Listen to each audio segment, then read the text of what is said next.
Hi everyone. As a lot of you might know now, we do Neapolitan pizza in the restaurant with a wood-fired oven and special tomatoes and cheeses and different methods to making what you'd normally class as pizza in this country.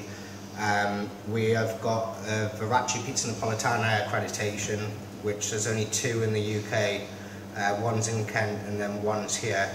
And so basically what that means is we make true Neapolitan pizza. But what we started out doing in 2012 was a New York pizza, and that was in Calzone and Cheltenham Road, Brooklyn style pizza pie. Now obviously the way that we do it now is a lot different. There's different sized pizzas and also a lot different equipment. On Cheltenham Road we used an electronic deck oven, which you normally find in New York using deck ovens. It might be gas or it might be coal fired. We had electrics, but we also had the specialist equipment to make the New York pizza as well in Cheltenham Road. What we're going to look at today is why it's different and the different uses of the equipment and why it's made specifically that way.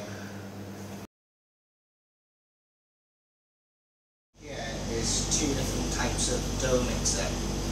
You've got a spiral dough mixer and you've got what's called a planetary dough mixer. Now, when I got my VPN accreditation, what they want from in Naples is a spiral dough mixer, or one which is like a 4 cans. Basically what happens with that sort of mixer is it's very slow speed, and instead of the dough turning around the mixer turns around the dough. What that creates is a softer pizza base, and it's a lot more foldable and pliable. The ones which they would use in New York are these planetary mixers, these big ones, and normally a Hobart sort of system. What happens with a planetary mixer is that the hook actually heats up the dough. It moves the dough around the bowl, so it makes the dough a lot more tight, and that's why the VPN people don't like you using it. But in New York or in America, you'll find these in most places. You won't see a mixer like this. So basically, if I turn on this mixer here,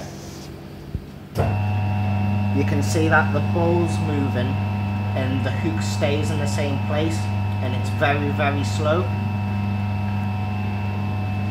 And what will happen with that is the dough will pretty much keep at the same temperature. If I turn on this mixer here,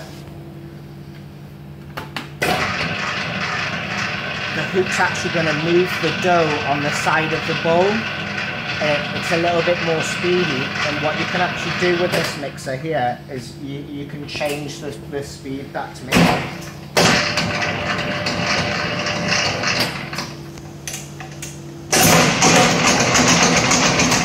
So you can see it can be a lot faster.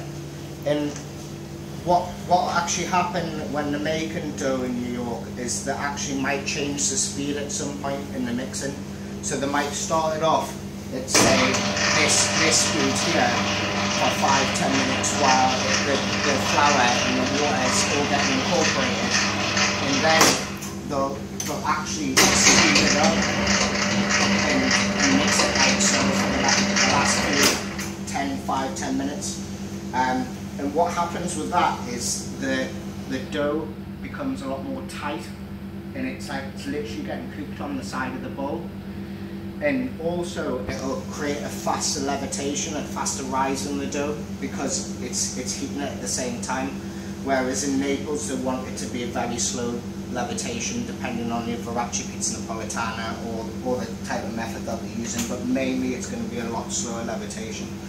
Onto the oven over here, downstairs we've got a Stefano Ferrara oven that we've had built in Naples, and that's made out of bricks and stone from Mount Vesuvius.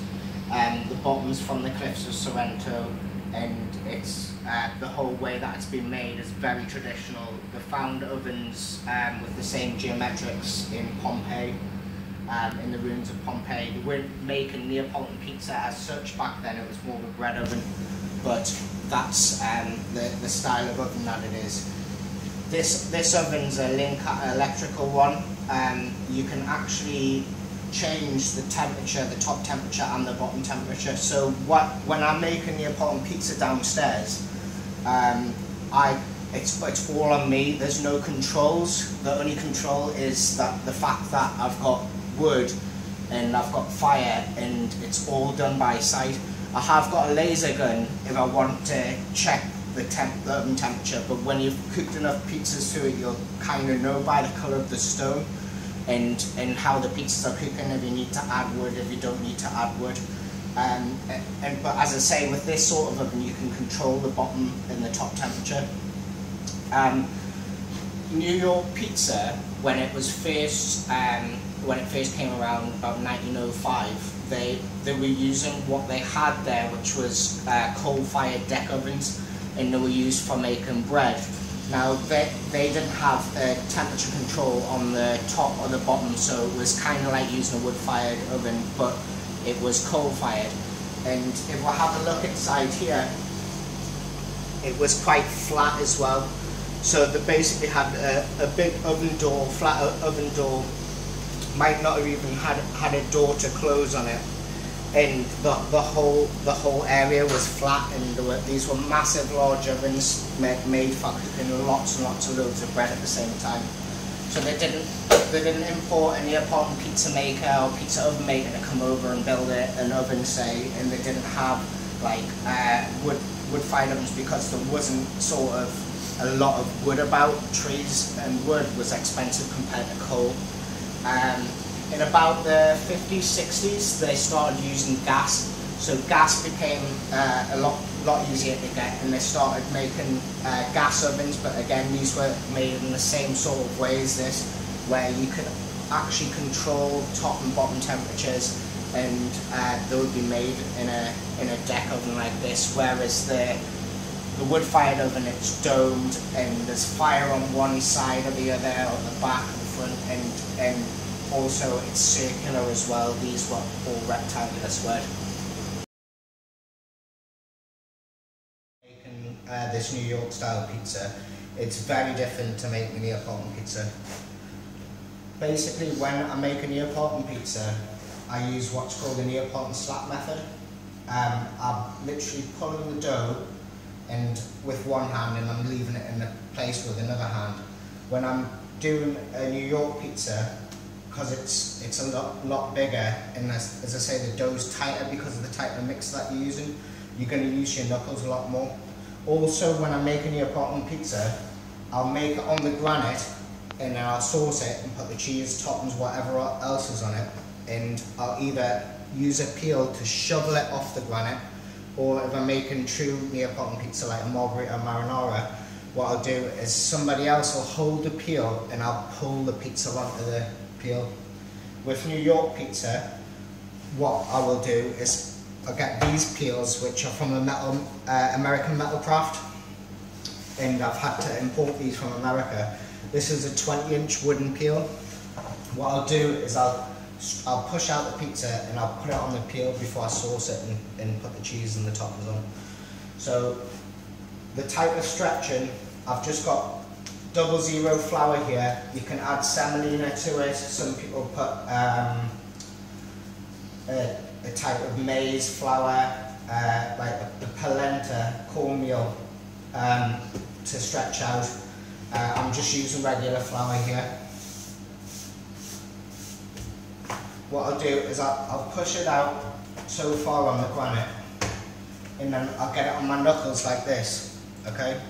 Now, some people, some New Yorkers, will turn it like this, and some will throw it like this and use both knuckles. I tend to do it this way, where I'm turning it, I'm throwing it, and I'm turning it, throwing it, and pulling it out like this, okay? Once I get it to a certain size for making the New York pizza, I'll get a little bit of flour and I'll rub it into the peel. With this type of wooden peel, It'll really soak up the flour and all the grains. You don't want to use too much, but you want enough so it doesn't stick to the peel, because remember, we're going to be making this pizza on the peel. So you can see it's quite thin in the middle, and I'm getting it to sort of the right size. It's around 18 to 20 inches. Okay, I'll flip it onto the peel.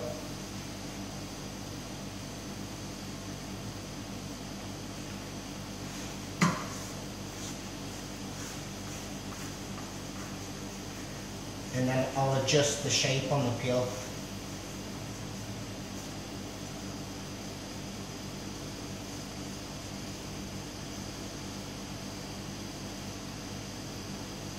So what you've got there is around 19 to 20 inch diameter pizza. But what you're going to get in the oven is shrinkage. So say I want to make an 18 inch pizza, I want to overstretch it a little bit just so I get the shrinkage. Right, so I've got that pizza ready there. I'll get my sauce, which these aren't DOP San Marzano tomatoes. It's not necessary, as I say, these aren't credited with these pizzas. And what we've done, instead of crushing the tomatoes by hand and just with salt, like VPM pizza, we've used a blender, like a blitzer, to blitz them up with a little bit of seasoning. I won't go into what we'll put in our seasoning, but you get the sort of idea. So what I'll do is I'll get a few scoops of sauce. Depending on how saucy you want to make your pizza, you'll put more or less on. I'll try that for now. I'll just move out from the middle.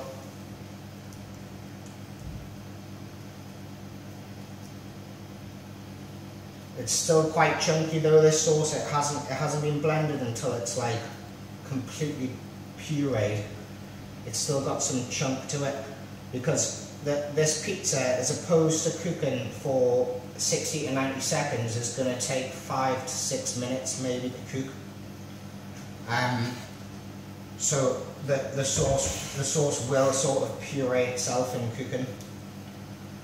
So that looks good to me. Got a little bit of sauce on the peel there. I'll just wipe it off. Might put a little bit of flour and just rub it in the peel so the pizza doesn't stick. What I've got here is fresh cow's milk mozzarella. Now, the reason why we call ours Brooklyn style pizza is because you get more elite. You've got two different types of New York pizza really. The main two types is New York Elite and New York Street Pizza. New York Street Pizza would be like your Manhattan utility slice. So say you're in Times Square or something in Manhattan or like wherever, and there's like dollar slices about and all that sort of stuff. It's like cheaper ingredients and cheaper flours and all that sort of stuff that they're using to be able to charge $1 for a slice. Now in Brooklyn, there's not as much footfall, say, in the area for charging $1 for a slice. So, and you've got like the oldest pizzeria, continuously run family pizzeria in Brooklyn, Totono's, and then you've got like places like DeFara's, and Dominic DeMarco actually like imports his ingredients from Naples, most of them, like the cheese and the tomatoes and stuff. So you're not necessarily going to get a lot of sliced pizzas in Brooklyn, but you could be getting like whole pies. And so Brooklyn, to me, out of all the boroughs, has definitely got the best pizza. Right, so extra virgin olive oil. I'm going to start in the middle, make a swirl around there, and then so this would be closest you could get to a New York Elite pizza in the UK, say. Easy job to do, because I've made this pizza quite big on the peel. Sometimes if I made it a bit smaller, I would actually give it a shake like this to just test to see if it was going to move off the peel. Because it's so big, what I'm actually going to do is I'm gonna make it like a hovercraft. I'm gonna create less friction underneath the base. So I'll give it a little blow, and what that does is puts air underneath, and I know now that it's gonna sort of shake off the peel quite easily. So I'll adjust it, make sure it's all nice and round. I'll bring it to the oven. I'm going to get it in this position here, and I'm going to shake it off.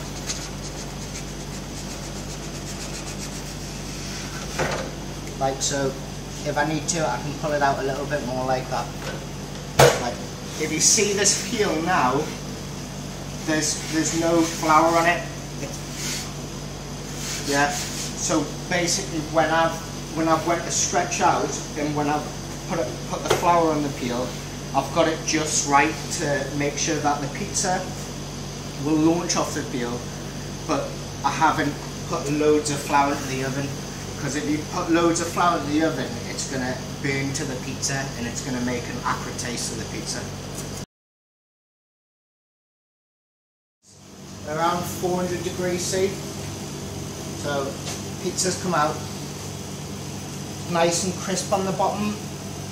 We've got some decent charring. It's nothing like what the Neapolitan pizza's like in a 500, 600 degrees C oven though. But it's a lot more crisp. Neapolitan pizza is very soft and foldable. What I'll do is I'll get it on this serving plate here. So this is a 20-inch plate. Inch around there. It's around 18, 19-inch pizza, that one. Right, talk about finishing it. So finishing this New York Elite pizza, what we're going to do is we're going to cut it into 8 slices. You can hear that, it's quite crisp.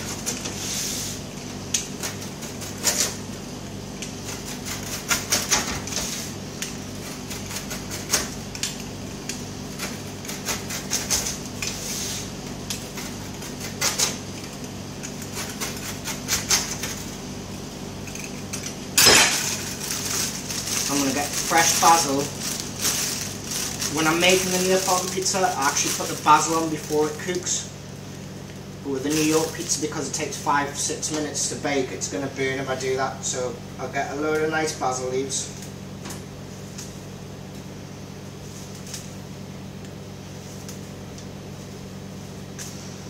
Just sort of throw them on. You can cut it, you can snip the basil. So if you've been to DeFara's in Midwood and Brooklyn, you'll see Dom DeMarco snipping it. I'm just sort of tearing it by hand. Got Grana Padano DOP here. Really generously sprinkle that on. So that's going to be the salt. I didn't season the pizza before I baked it. I'm sort of seasoning it now, and then a bit more olive oil if it needs it.